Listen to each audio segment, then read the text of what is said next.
আমার প্রিয়জনেরা, প্রভু যিশুর নামে সকলকে আমি জানাচ্ছি অভিনন্দন। আপনারা এই জায়গাটা নিশ্চয় দেখছেন। এটা হচ্ছে ওয়াশিংটন রাজ্যের একটা জায়গা আছে, নাম হচ্ছে সিয়াটেল। এখানে একটা সুন্দর বাগানও দেখতে পাচ্ছেন, যেখানে অনেক সুন্দর সুন্দর গাছ আছে। আর এদিকে দেখেন একটা খাঁচার মতো, এই খাঁচাটাকে খুললে দেখতে পারবেন ভেতরে বই আছে। এখানে লেখা little free library, take a book আর শেয়ার এ বুক। এখানে এসে আপনারা বই দেখতে পারবেন। আর যদি কোনো একটা বই আপনার পছন্দ হয়ে যায়, তাহলে আপনি সেই বইটাকে বিনামূল্যে নিয়ে যেতে পারেন। আর আপনার নিজের বাড়িতে যদি কোনো পুরনো বই থাকে, সেটাকেও আপনি এনে এখানে রাখতে পারেন, যাতে অন্যরা পড়তে পারে। ইচ্ছা অনুসারে বই আপনি নিতে পারেন। আর আপনার যদি কোনো পুরনো বই থাকে, সেটা আপনি এখানে এসে রেখে যাবেন। আপনার বাড়িতে আজকে এমন ধরনের পুস্তকালয় কি আছে? আত্মিক জীবনে যদি বেড়ে উঠতে চাই, তাহলে প্রত্যেকজন বিশ্বাসীর ঘরে এমন একটা ছোট্ট লাইব্রেরি বা পুস্তকালয় থাকা খুবই প্রয়োজন। একটা একটা করে কিনলে দেখবেন অনেকগুলি হয়ে যাবে। আর এইখানে আমরা দেখছি এই জিনিসটার দ্বারা তারা মানুষকে উৎসাহ দান করে যাতে পড়তে পারে। আপনার বাড়িতেও এমন রাখতে পারেন। আচ্ছা, আজকে ঈশ্বরের বাক্য আমাদের কি বলছে আমরা দেখব। যোহন 14 অধ্যায়ের 14 পদ। আমার নামে তোমরা যা কিছু চাইবে আমি তা পূরণ করব। আজকে আপনার অনেক জিনিসের প্রয়োজন আছে।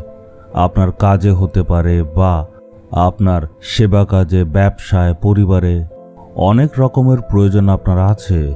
আজকে ঈশ্বর আপনাকে প্রতিজ্ঞা করে বলছে, আমার ছেলে, আমার মেয়ে, তোমরা আমার নামে যা চাইবে আমার নামের মহিমার জন্য সেটা পূরণ করব। আমার সেবা কাজের জীবনে আমি হাজার হাজার আশ্চর্য কাজ হতে দেখেছি। যারা যারাই প্রভু যীশু খ্রিস্টর নাম নিয়ে প্রার্থনা করেছে, তাদের সকলের প্রার্থনা ঈশ্বর শুনেছেন আর তাদের জীবনে আশ্চর্য কাজ করেছেন। প্রভু যীশুর নাম নিয়ে আমাদের চাইতে হবে।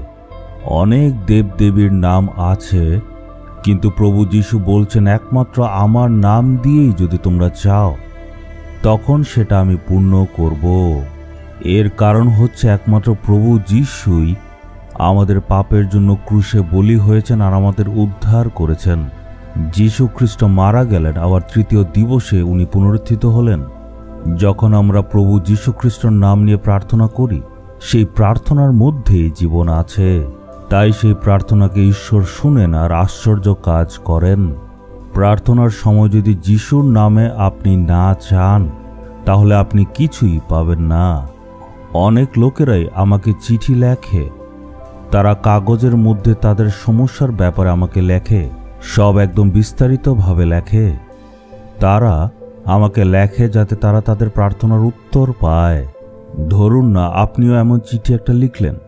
আপনি ভাবছেন, প্রভুর দাস আমার চিঠি পড়বে, তাই আমি আমার দুঃখ কষ্টের কথা, আমার সব প্রয়োজনের কথা তাকে জানাবো, যাতে সে প্রার্থনা করতে পারে।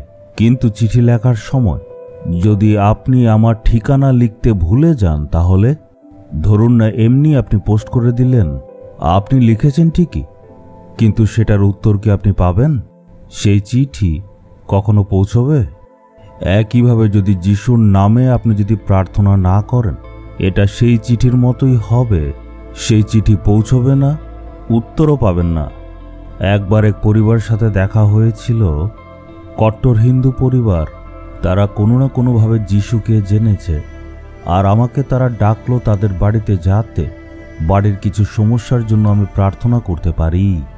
তখন আমি তাদের বাড়িতে গেলাম, আর প্রথমে আমি যিশুর ব্যাপারে কিছু বললাম। আমি তাদেরকে শেখালাম কিভাবে প্রার্থনা করতে হয়। এরপর আমি বাড়িতে চলে আসলাম। কিন্তু কয়েকদিন পর তারা আবার আমার সাথে যোগাযোগ করে বলল, আপনি যেখানে আছেন আমাদের বলুন, আমরা আসবো আপনার সাথে দেখা করতে। আর সে অনুসারে ওরা আসলো।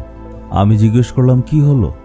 তখন সেই স্ত্রী বলল, প্রত্যেকটা দিন আমার স্বামী কাজের জন্য বেরিয়ে যায়, বাচ্চারা স্কুলে বেরিয়ে যায়, আমি তখন বাড়িতে একা থাকি আর কাজ করি। একদিন সেই কাজ করার সময় আমি দেখলাম যিশু এসছে।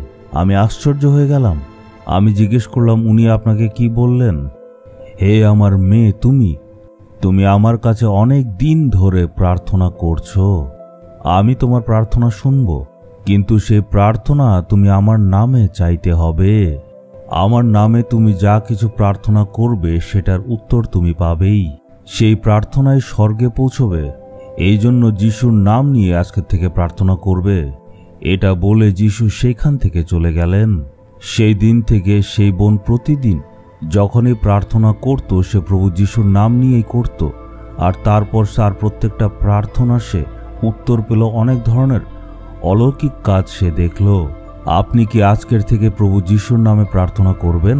যদি করতে চান চলুন নিজেকে অর্পণ করুন। হে প্রভু, এখন আমি প্রার্থনা করছি যারা যারা এখন নিজেকে অর্পণ করে দিয়েছে, আজকে তাদের জীবনে অলৌকিক কাজ করুন, কারণ তারা অর্পণ করেছে যে তারা এখন থেকে যিশুর নামে প্রার্থনা করবে। তাদের সব প্রয়োজন আপনি মিটিয়ে দিন। এই সব প্রার্থনা প্রভু যিশুর নামে চাইলাম। Amen, amen.